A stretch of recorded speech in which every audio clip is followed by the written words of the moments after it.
सियासत की बिसात पर मोहरे सजाए जाते हैं। कहीं तेल के लिए तो कहीं रसूख के लिए बस्तियां जलाई जाती हैं। वो जो दूर बैठकर जंग का मशवरा देते हैं, उन्हें क्या पता कि बेगुनाहों के घर कैसे खाक में मिलाए जाते हैं।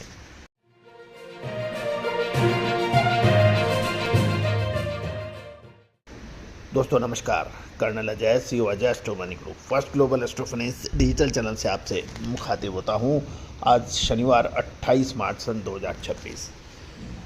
दोस्तों आज के एपिसोड में हम चर्चा करेंगे ईरान, इजराइल और यूएस के बीच चल रहे वॉर की 28वें दिन की अपडेट। दोस्तों ये इसलिए महत्वपूर्ण हो जाता है क्योंकि आज लड़ाई चाहे दो देशों के बीच में हो या तीन देशों के बीच में, ये तो तय है कि इससे न केवल उन देशों की बर्बादी है अपितु पूरा विश्व में इसकी अर्थ की सुसराहट होती है।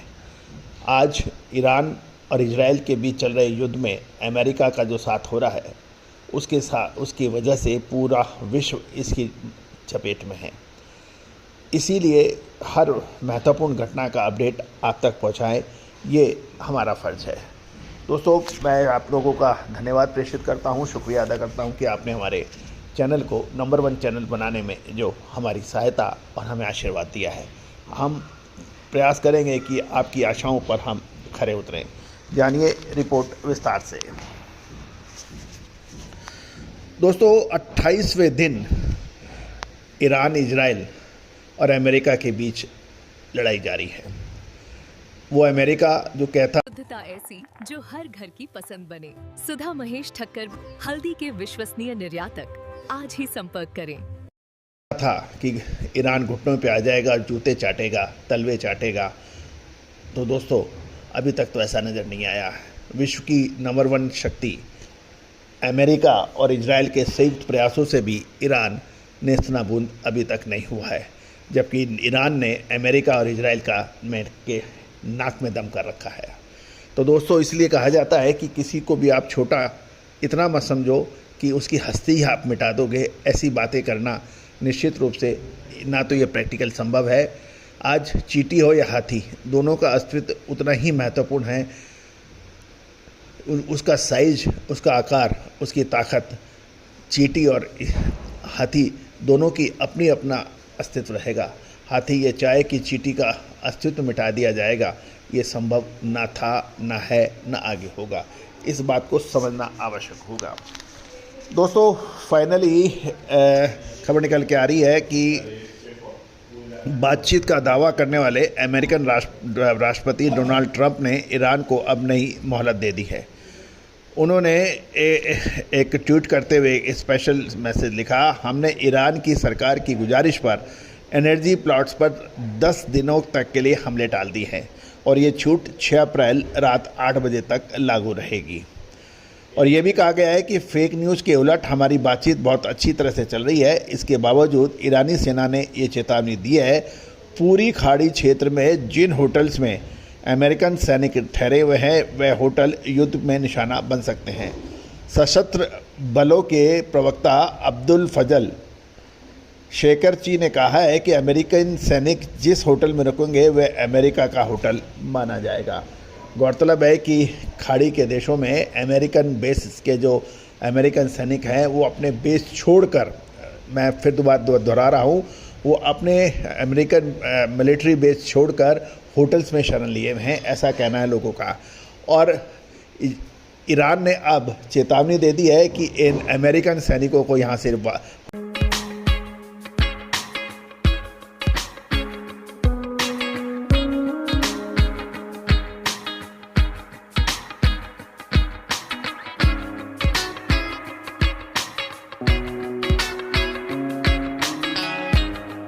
होटल से बाहर निकालो, अन्यथा यदि वो जिस भी होटल में रुकेंगे वो निशाना बनाया जा सकता है। पहले तो ये सबसे महत्वपूर्ण बिंदु है कि अमेरिकन सैनिकों को अपने बेस छोड़कर क्या इतना डर हो गया है कि वो होटल्स में शरण ले रहे हैं। तो दोस्तों ये एक तरह से वैचारिक जीत नज़र आ रही है ईरान की। उधर नागरिकों को पर ईरानी हमलों पर इजरायली रक्षा मंत्री काटस के ने शुक्रवार को कहा, ईरान पर हमले और तेज किए जाएंगे। उन सभी ठिकानों को निशाना बनाया जाएगा जो नागरिकों के खिलाफ हथियार बनाने और इस्तेमाल करने में मदद करते हैं। दोस्तों, ये एक बहुत महत्वपूर्ण है। साथ साथ ये भी ध्यान देने वाली बात यह है कि war update 28th of day का मतलब पे जो अपडेट है, ईरान के न्यूक्लियर प्लांट पर भीषण हमला, यूरेनियम प्रोसेसिंग यूनिट को बनाया निशाना। दूसरा अपडेट यह है, ईरान ने कुवैत के बंदरगाह पर फिर मिसाइल दाग दी है। जॉर्डन ने ईरान की 2 मिसाइलें मार गिराई और यूएई के 6 बैलिस्टिक मिसाइलों में से 9 ड्रोनों को रोका गया है। ट्रंप का 10,000 अतिरिक्त सैनिक भेजने का विचार हो रहा है और होमेर से यानी स्ट्रेट टू होमुर्ज में गुजर रहे 3 जहाज़ों को लौटा दिया गया है। चीन के 2 शिप का यू टर्न हुआ है। ये एक अपडेट है। दोस्तों, ये भी ध्यान देने वाली बात यह है कि इजराइल कह रहा है कि हम हमला करेंगे, अमेरिका कह रहा है कि हमला हम नहीं करेंगे 6 अप्रैल तक। ये विरोधास्पद बातें हैं। तो दोस्तों, ये तो युद्ध में चलेगा, प्रोपेगेंडा होगा, एक दूसरे की पर झूठे सच्चे दावे किए जाएंगे। ये सब प्रोपेगेंडा में आता है और हमेशा से होता आया है। लेकिन ये तो निश्चित है कि अब अमेरिका को ये समझ आ चुका है कि लड़ाई इतनी आसान नहीं है जितनी उसने सोचा था, और यही वजह है कि ईरान अब भावी होता नज़र आ रहा है, क्योंकि उसका top military leadership, top religious leadership, top political leadership का खात्मा हो चुका है। लेकिन ताज्जुब की बात यह है कि इसके बावजूद भी ईरान उतनी मजबूती से खड़ा है जिसकी अपेक्षा अमेरिका या बाकी दुनिया ने। मसाले, खुशबू और प्योर झांझ, टेस्ट से भर दे हर जुबान पे स्वाद। एवरीडे मसाले, देश का स्वाद।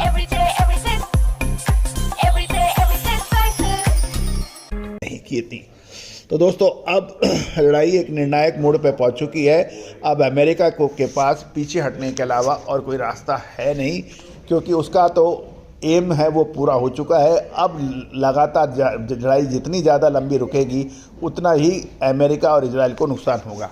और ये भी एक ध्यान देने वाली बात यह है कि इजराइल को अब समझ आ गया है कि अमेरिका के बगैर इजराइल का अस्तित्व बिल्कुल नकारात्मक है। और इजराइल की जो दादागिरी और जो इजराइल की के ऊपर कहा जाता था कि हर युद्ध इजराइल को 30% उसकी ज़मीन को बढ़ा देता था, अब लोगों को समझ आने लगा है कि इजराइल उतना ताकतवर नहीं है जितना वो दावा करता है। All the very best, good luck, happy trading.